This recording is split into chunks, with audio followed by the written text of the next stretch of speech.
Good morning, everyone, and welcome to our live chat. It is I, Eric Cummings, your instructor, and thank you for making it to week 3. Um, I wanted to say great work making it through week 2. I admit that a lot of you were a bit shaky, and I understand. Week 2 does ask you to dive into some concepts that may seem a bit unfamiliar at times. However, all of you did wonderfully. So let's keep powering through, okay?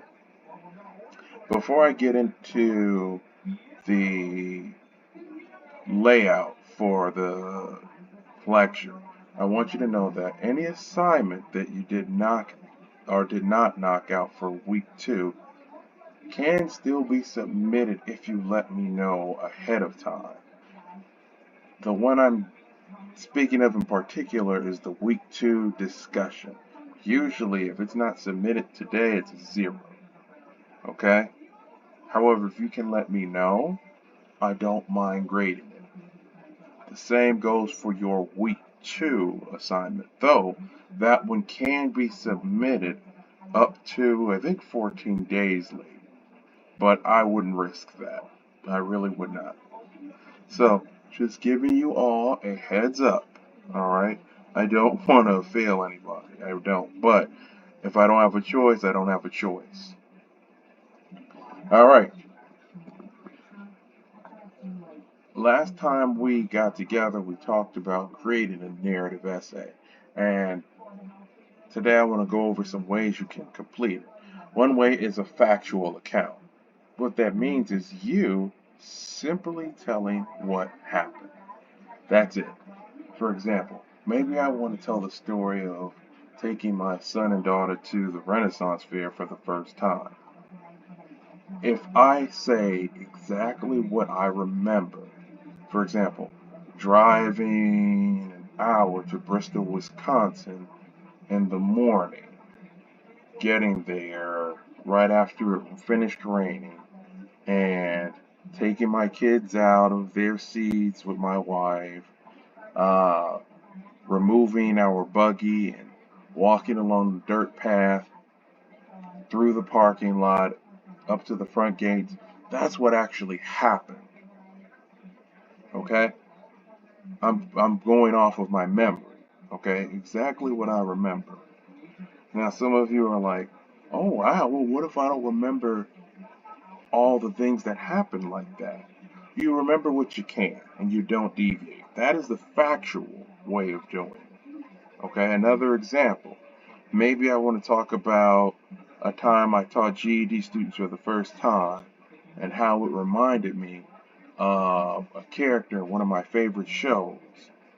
Maybe it helped me see the class in another light when I was teaching them, right? All that stuff is what I did or what I remember, okay? There's nothing added, nothing additional. When you add additional stuff, you move away from the factual and into the fictional. Now, the difference between the factual accounts and fictional is simply what happened, like in reality, okay? Now, a lot of folks love fictional because it can be more interesting at times. It can. It can be more fantastic to hear about a person experiencing something made up as opposed to that which really happened. For example, if I say, oh, okay, well, this morning I woke up and made some coffee and read a little bit out of my textbook before doing a workout. Well, saying that in that way is like, ugh, it's a little dry, right? As opposed to, I was woken up by the sound of dragon fire raining upon my house. I quickly ran to my closet to retrieve a sword and shield. That's a little different, right? It's like, whoa, wait a minute. But let's take a step back. You can make a factual account interesting by the way you tell it, okay? So don't think that things have to always be fictional to be interesting. Okay? A story that actually took place can pull readers in if you tell it the right way. Okay? And we'll get into this a little later next time. Or excuse me, we'll get into this next time. But I want you to think about showing the event in your words as opposed to telling. Okay? For example, oh, I went to the store. That's me telling you something, right? And it's true. However, it's not that interesting as opposed to me showing you with my words. If I say, instead of, oh, I went to the store, yesterday morning around 10:45, I slipped on my favorite Hobby Bear minimalist shoes, some beat up shorts, and a dusty t-shirt, grabbed my car keys, and cautiously drove my silver Prius from my home down the block to the store. That tells you something, or shows you what's happening. You can make a picture in your mind. And one of the keys to good showcasing with writing is detail. Okay? Detail. It makes all the difference. Now, as I said, the fictional approach is cool. It is. You make up things, like in this example. Hey, I stole 3 million in gold bars. It's fantastical. It's interesting. However, it's not what really took place. Okay? And you got to be very careful because if you're telling a story to build credibility, you may find that some readers can question the events, which may make you look bad if you don't give a disclaimer about how the story is made up. Just, I want to say that's just a suggestion, okay? A small one at that. Okay? The theoretical lens is essentially you following the exposition, rising action, climax, right? Or falling action, and then resolution to tell a story. Is it interesting? It can be if you do it the right way, but be careful, folks. A lot of the time, folks want to lean on theory and follow a recipe, believing that that's going to bring success, when in reality, the best success comes from your own efforts. Okay? Sometimes there's nothing wrong with breaking away from theory and strategies to create something new, something exciting. All right.